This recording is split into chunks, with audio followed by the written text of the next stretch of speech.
right, we'd like to welcome Collin Morikawa here to the Media Center of the 2026 Arnold Palmer Invitational presented by MasterCard. Collin, you're making your sixth start in this event where you have a couple top tens. What are you looking forward to this week at Bay Hill? Yeah, just another good week. One of the more challenging golf courses we have all year, and it's nice to come off a couple of good finishes and see how your game stacks up. But this course, you just can never let up, and it's going to be a grind, starting tomorrow morning all the way through Sunday. And you just mentioned the difficulty of the course. Just finished up your pro-am here. What are you seeing out there so far? Yeah, they've changed a lot of rough areas into some tightly mowned areas, some fringe areas, and some holes play easier, some play tougher. But the greens, just when they start getting drier as it goes on through the week, they're just very, very difficult to hit. And you just have to really, really be patient out there because you might not have a stretch of holes where you're making a birdie, but pars are really good for, essentially throughout the end of the week. I mean, if you're under par, you're going to be probably near the top of the leaderboard. Then T7, I believe, in your most recent start. I feel like the game's kind of in a good place right now before this busy stretch. Yeah, it's frustrating because you're always trying to work on things and you're always trying to find little things on how to get better, but you also want to keep what you're doing really well. And for me, it's just to continue the mindset that I've been having, really good headspace, and just being able to hit the shots that I know I've been able to hit before. All right, we'll open up to questions. If you have a question, raise your hand, we'll get a mic. We'll start in the back right with Dan. I'm sure you saw the news, but Luke Donald has been named the Ryder Cup captain for the third consecutive cycle for Europe, which is a big departure from how Ryder Cup captaincies have gone before. What do you make of a guy captaining a team for the third straight time? Yeah, I mean, if it ain't broke, don't fix it. I know there's precedents set ahead before, but I know personally through Luke Donald, he's an amazing human being. It sounds like their team loves him, and they've kind of found that groove. So, good for them, and they're going to be a great team come next year. Okay.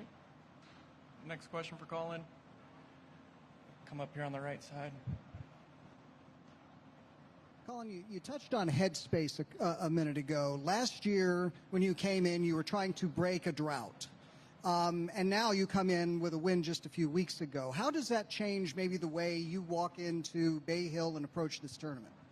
Yeah, I think just overall mindset, I've been a lot happier is not the right word, but just in a lot better of a headspace to trust my golf game. I put in a lot of work over the off season to get there, a lot of work into the body to make sure I could go and hit those shots and execute those shots. The first couple events of the season didn't see the results, but you just know you're going to keep working at it, right? I mean, that's part of what we're doing is that even though, you finish T50th or you miss a cut, it's a couple shots away from doing great and essentially contending. So it changes a little bit, but at the same time, I know how difficult this golf course is, that you feel good. That doesn't mean you're going to play well. And this is a golf course, and then, and even next week, like, you just have to stay on top of everything and just not get too complacent with anything. And I've been really focused over this last week to really make sure to just tighten everything up out here, and off we go tomorrow. All right, coming in center for Ian. Hey, Collin. Your ball striking, of course, always grabs the headlines, but through those two top finishes in the West Coast swing, it was your putter that really was a huge asset towards giving you the win of the T7. Talk about the freedom you feel on the greens right now and how you plan to translate that as we go to different part of the country, of course, fast Bermuda this week at Bay Hill. Yeah, I'd say over the last 3 years, I've learned a lot about putting. I've learned a lot about the mechanics of putting, where things need to be, and I just lost a lot of the feel aspect. And there's that fine line again. You have to balance, doing the right things, but also just playing golf.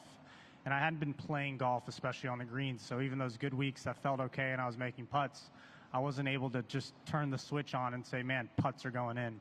I think we saw that at Pebble, where you just have a slight mindset adjustment, a slight feel adjustment, and you're on repeat. And those are the weeks you have to capitalize. But obviously at Riviera, felt good going to that week as well. So just kind of sticking to the same things for this week. A lot faster greens. They look a lot different. You got a little bit of grain, but they're going to be very, very dry and baked out by the end of the week. So you kind of have to just manage that on how you play your putts. All right, we'll come down here to Doug and then go to David.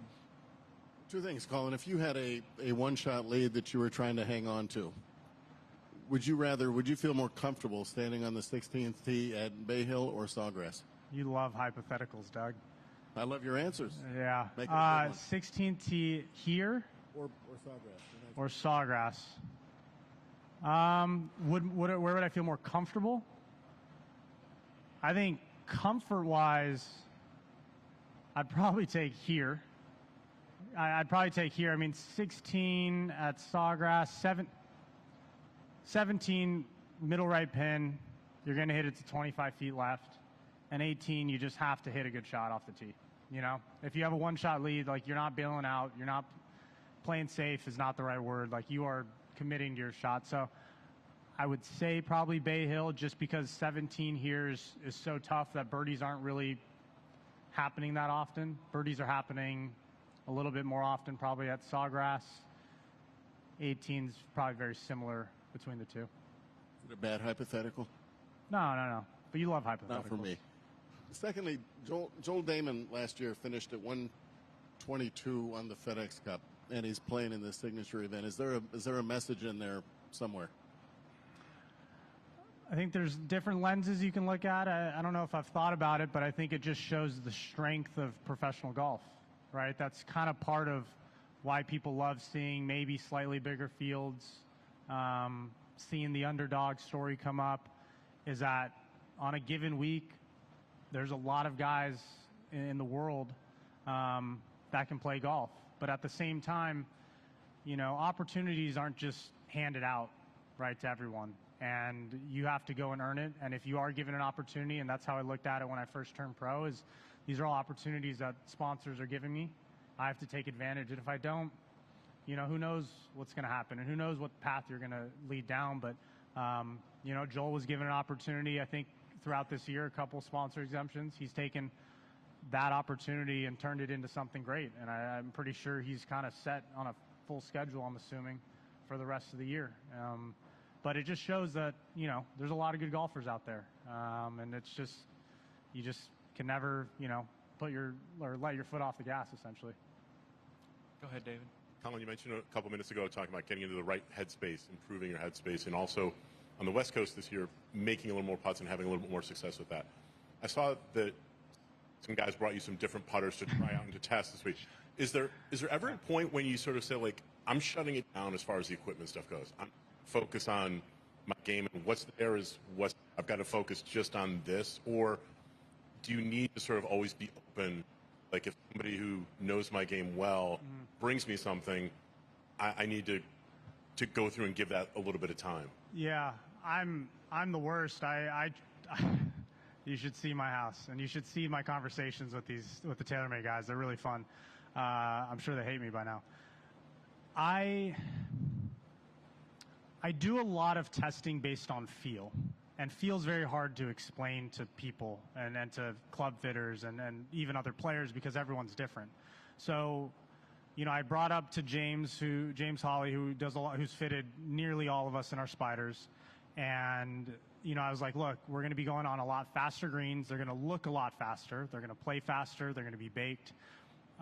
There's a certain ball speed I like off the face. So the insert I'm using, I believe, is the same insert as like what Scotty, Rory, Tommy. It's kind of the stock insert that a lot of people use in the Spiders.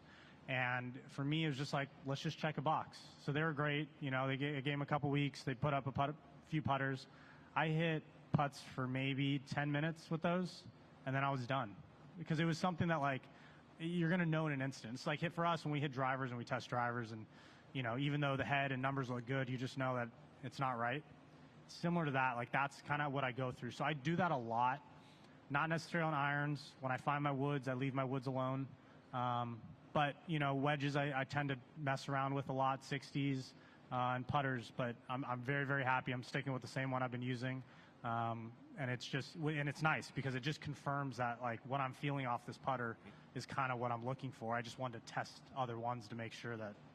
But there's never a time when, like, the tinkering around just stops. No, sadly not. At least not for me. I'll go to Paul in the back right and then come up to Brentley. Collin, two things. First, did you ever want or desire to chase speed? Yeah, I mean, I've been close. I've been close to thinking about it. You know, I put on, like I said, at Pebble, I put on about 10 pounds, probably netting out around 8, being on the road so much. That's probably given me a little bit of speed. The tough thing is like, I've thought about it. If I do go down that road, more often than not, guys are just chasing speed with their driver. So then they forget their swing with their irons. And for me, honestly, I've kind of different swing thoughts for a driver and an iron. So if I try and work on the driver, who knows how that's going to affect my irons. And that's essentially what I rely a big chunk of my game on. So I've fought the narrative back and forth, but I don't know. I mean, I saw what Pebble was at. I think I'm a little faster this year. If I'm swinging 75 to 77, I feel very, very comfortable out there. Then second, I just didn't know, do you ever remember watching this tournament as a kid, any of Tiger's kind of iconic putts or anything? Yeah, I mean, I've definitely seen Tiger's putts a lot. I mean, I think every time you step on 18 and you hit a couple practice putts, you're hitting that swinging left to right, just kind of essentially envisioning yourself making it come Sunday. So there's some good memories throughout the years for sure. Got a couple more. We'll go to Brentley and then finish up with Adam here. Collin, a couple weeks ago I wrote about this shot that Scottie Scheffler has. It's kind of like a gap between two numbers, and he chokes down, but it still goes high and spins, so perfect for a place like this. I'm interested, was that a shot that you've been cognizant on working on, and have you mastered it? And if not, is there another shot that is kind of your go-to in a place like this with hard firm greens? Yeah, I control a lot of my distance with curve. So instead of like choking down and slowing anything, essentially I'll speed things up and make it curve more. The problem with that is sometimes you can't curve it in as much. So I wouldn't say I've mastered that shot, but I would say like a lot of my distance control comes from how much cut and spin I'm putting on the ball. Spin's key. I'm not someone that hits it that high and compared to some guys like Rory, I just know there's some pins and some greens that I just can't go after. And I just take my medicine. I try and be really diligent about picking the right spots and numbers and go from there. But I wouldn't say it's something that I like have to go and master just because like I know my game. If I start adding in this shot, I don't really know what my misses are going to be, and who knows what's going to happen. Go ahead, Adam. Collin, how long did it take for you to get over not closing last year, and what did you learn from that final round that's helped you move forward? Yeah, I don't know if you really get over any of your losses. I think whenever you show up at a certain event, you think back at a lot of great shots, and then you think back at some shots that you kind of let slip away, right? I think the biggest thing for me is, I've just put a lot of focus, especially into the last couple months of last year, just into doing the right things with the body, doing the right things with the swing, kind of going back and taking a step back into, what really built my golf game.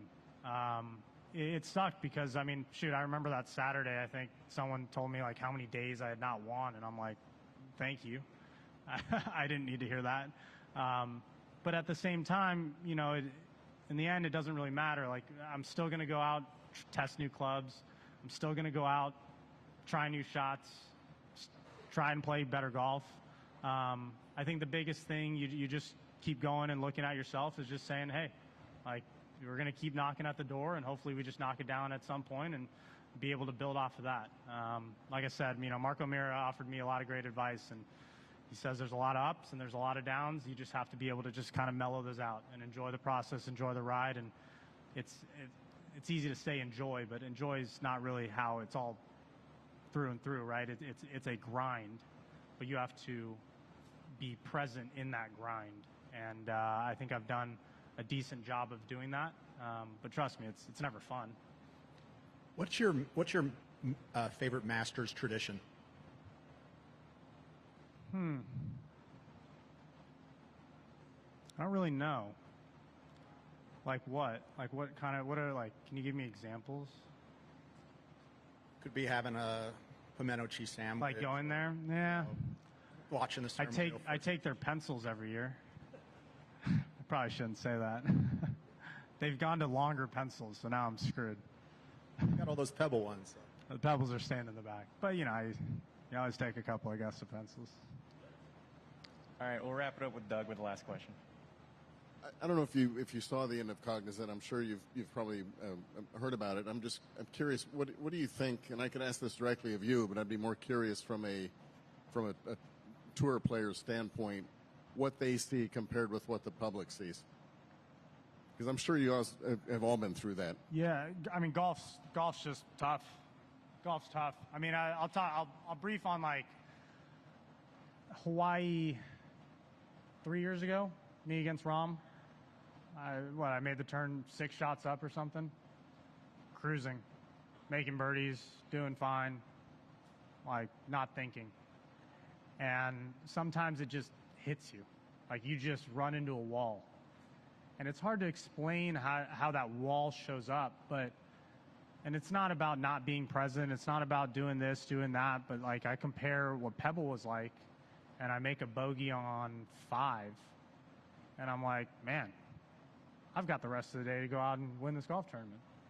And yet, I had maybe a 4-shot lead when I made my first bogey at Hawaii, and I'm like, holy I was gonna,